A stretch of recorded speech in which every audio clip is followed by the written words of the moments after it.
വഴിയിൽ കാണുന്നവരോടൊക്കെ കിന്നരിക്കാനും പിന്നെ കൂടെ കിടക്കുവാനും അതിനുശേഷം ഉണ്ടാകുന്ന അനന്തരഫലങ്ങൾ സമൂഹത്തിൽ പായസം പോലെ വിളമ്പാനും മുലക്കച്ച കെട്ടി ആണൊരുത്തനെ മാറു തുറന്നു കാട്ടി പ്രലോഭിപ്പിക്കാനും വസ്ത്രധാരണം കണ്ടാൽ ഉടുക്കേണ്ടത് പലതും വീട്ടിൽ വെച്ച് മറന്നുപോയി നാല് മനുഷ്യരുടെ അടുത്തെത്തിയപ്പോൾ മുടി ഉപയോഗിച്ചും കൈവിരൽ കൊണ്ടും മറച്ചും നാണം മറയ്ക്കുന്ന രീതി. ഇതങ്ങ് യൂറോപ്പിലല്ലല്ലോ. ഇഷ്ടമുള്ളവന്റെ കൊച്ചിനെ പ്രസവിക്കാനും പിന്നെ ഇഷ്ടമുണ്ടെങ്കിൽ കല്യാണം കഴിക്കുവാനും അതിനിടയിൽ വേറൊരുത്തിനെ കിട്ടിയാൽ അവന്റെ തലയിൽ കയറിപ്പോകാനും ഇത് ഭാരതമല്ലേ, കേരളമല്ലേ എന്ന് ചോദിച്ചു വെക്കുകയാണ് അഡ്വക്കേറ്റ് ദീപ ജോസഫ്. രാഹുൽ മാങ്കൂട്ടത്തിനെതിരെ ഉയർന്നു വന്നിരിക്കുന്ന ആരോപണങ്ങളും രാഹുൽ മാങ്കൂട്ടത്തിനെ ഒരു സ്ത്രീ പീഡകനാക്കി, ഒരു സ്ത്രീ ആക്രമിയാക്കി, ഒരു സ്ത്രീ ലംബടനാക്കി ചിത്രീകരിച്ചുകൊണ്ട് മുഖ്യധാര മാധ്യമങ്ങളിലൂടെ ആരോപണം ഉന്നയിക്കുക മാത്രം ചെയ്തുകൊണ്ട് ഒരു നിയമ നടപടിയുമായി മുന്നോട്ട് പോകാതെയും അവർ രാഹുൽ മാങ്കൂട്ടത്തിനെ അടിച്ചു മൂലക്കൊതുക്കി വേട്ടക്കാർക്ക് ഇട്ടുകൊടുത്തുകൊണ്ട് അവർ ഓണം ആഘോഷിച്ചുകൊണ്ടും സാമൂഹ്യ മാധ്യമങ്ങളിൽ ഉദ്ഘാടനങ്ങളും ആഘോഷങ്ങളും നടത്തിക്കൊണ്ട് പൊതുമധ്യത്തിൽ ഇങ്ങനെ നിറഞ്ഞു നിൽക്കുമ്പോൾ രാഹുൽ മാങ്കൂട്ടത്തിനെ പിന്തുണച്ചുകൊണ്ട് അഡ്വക്കേറ്റ് ദീപ ജോസഫിന്റെ ഫേസ്ബുക്കിലെ കുറിപ്പ് അത് ഇപ്പോൾ വളരെയധികം ചർച്ചയാവുകയാണ്. കാര്യങ്ങൾ രാഹുൽ മാങ്കൂട്ടത്തിനെ അനുകൂലിച്ചുകൊണ്ടും പ്രതികൂലിച്ചുകൊണ്ടും കമന്റ് ബോക്സിൽ നിറയുന്ന ആളുകളുണ്ട്. ബട്ട് മുഖ്യധാരയിൽ പ്രവർത്തിക്കുന്ന പൊതുമധ്യത്തിൽ പ്രവർത്തിക്കുന്ന ഒരു സാമൂഹ്യ പ്രവർത്തക കൂടിയാണ് ദീപ ജോസഫ്. ദീപ ജോസഫിന്റെ വാക്കുകൾ എന്ന് പറയുന്നത്, ദീപ ജോസഫ് പറയുന്നത് ഈ കാര്യത്തിൽ ഒരാളെ മാത്രം, ആണിനെ മാത്രം എങ്ങനെയാണ് കുറ്റപ്പെടുത്തുക എന്നുള്ളതാണ്. കാരണം അവർ പറയുന്ന വാക്കുകൾ അത്തരത്തിലാണ്. കുറ്റപ്പെടുത്തുമ്പോൾ അല്ലെങ്കിൽ കുറ്റം ആരോപിക്കുമ്പോൾ, വേട്ടയാടുമ്പോൾ അത് രണ്ട് ഭാഗത്തുമുള്ളവരെ വേട്ടയാടേണ്ടേ എന്നുള്ള ഒരു ചോദ്യം അവർ ചോദിച്ചു വെക്കുകയാണ്. ദീപ ജോസഫിന്റെ ഈ ഒരു ഫേസ്ബുക്ക് കുറിപ്പ് അത് നമ്മുടെ കേരളത്തിലെ മാധ്യമങ്ങൾക്ക് നേരെയും അവർ വിരൽ ചൂണ്ടുന്നുണ്ട് എന്നുള്ളതാണ്. രാഹുൽ മാങ്കൂട്ടത്തിനെ വേട്ടയാടാൻ, രാഹുൽ മാങ്കൂട്ടത്തിനെതിരെ വ്യാജ ഓഡിയോ ക്ലിപ്പുകളും സ്ക്രീൻഷോട്ടുകളും പുറത്തുവിടാൻ മുന്നിൽ നിന്ന് നയിച്ചത് ഈ പറയുന്ന മീഡിയയാണ്, നമ്മുടെ നാട്ടിലെ വാർത്താ മാധ്യമങ്ങളാണ്. എല്ലാ സീമകളും ലംഘിച്ചുകൊണ്ട് വാർത്താ മാധ്യമങ്ങൾ ഇത്തരത്തിൽ വേട്ടയാടലുകൾ നടത്തുമ്പോൾ നിങ്ങളുടെ കൂട്ടത്തിൽ പെടുന്ന പെൺകുട്ടികളെ സംരക്ഷിക്കാൻ കഴിയാത്ത നിങ്ങളാണോ ഇത്തരത്തിലുള്ള ആളുകളെ സംരക്ഷിക്കാൻ ഇറങ്ങിത്തിരിച്ചിരിക്കുന്നത് എന്ന ചോദ്യവും ദീപ ജോസഫ് ചോദിച്ചു വെക്കുന്നു. അവരുടെ ആ കുറിപ്പ് സോഷ്യൽ മീഡിയയിൽ പങ്കുവെച്ച ആ കുറിപ്പിലേക്ക് നമുക്കൊന്ന് പോകാം. മീഡിയ എന്നു മുതലാണ് അവിഹിത ഗർഭങ്ങളുടെയും ആൾക്കൂട്ടത്തിൽപ്പെട്ട സ്ത്രീകളുടെയും സംരക്ഷണം ഏറ്റെടുത്തും സുരക്ഷ ഏർപ്പെടുത്തിയും തുടങ്ങിയത് എന്ന ചോദ്യം ഉന്നയിച്ചുകൊണ്ടാണ് അവർ തുടങ്ങുന്നത്. സമൂഹത്തെ നേർവഴിക്ക് നടത്തേണ്ട ചുമതല മാധ്യമങ്ങൾക്ക് ഉണ്ടെന്നിരിക്കെ വഴി പിഴപ്പിക്കുവാനും വഴി പിഴക്കാനും കൂട്ടുനിൽക്കുകയല്ലേ ചെയ്യുന്നത് മാധ്യമങ്ങൾ എന്നും കൂടി ചോദിച്ചു വെക്കുന്നു.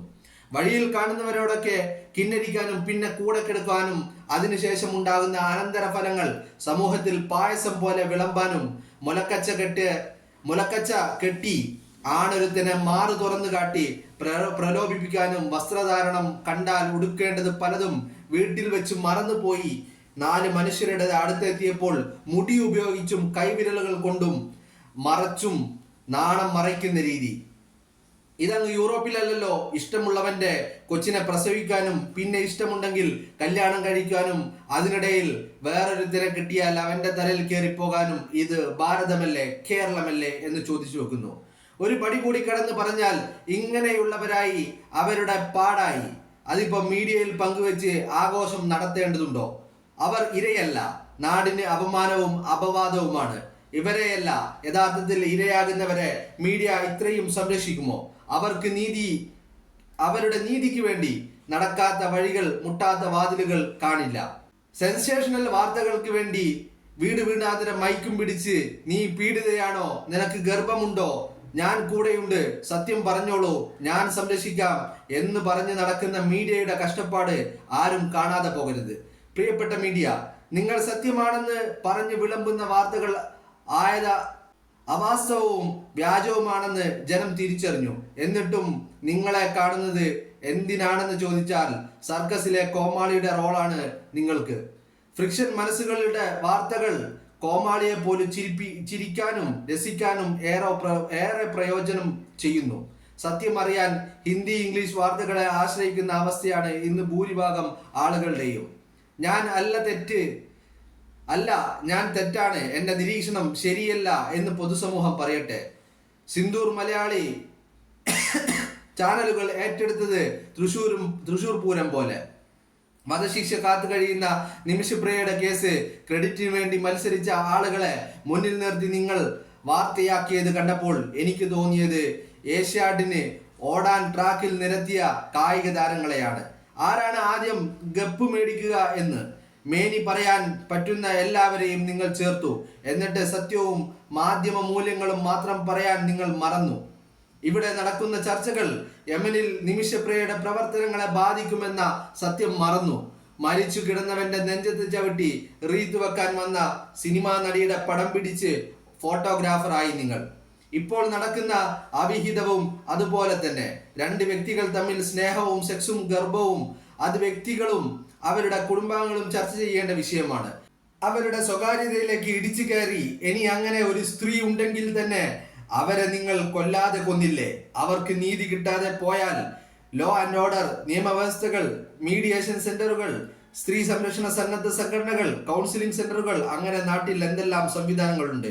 നിങ്ങളുടെ അമ്മയോ പെങ്ങളോ മകളോ ഇങ്ങനെ ഒരു അവിഹിത ഗർഭം ചുമന്നാൽ പ്രിയ മീഡിയ നിങ്ങൾ ഇങ്ങനെ അന്തിചർച്ച ചെയ്യുമോ? പെണ്ണിന്റെ സ്വകാര്യത വില കൽപ്പിക്കുക.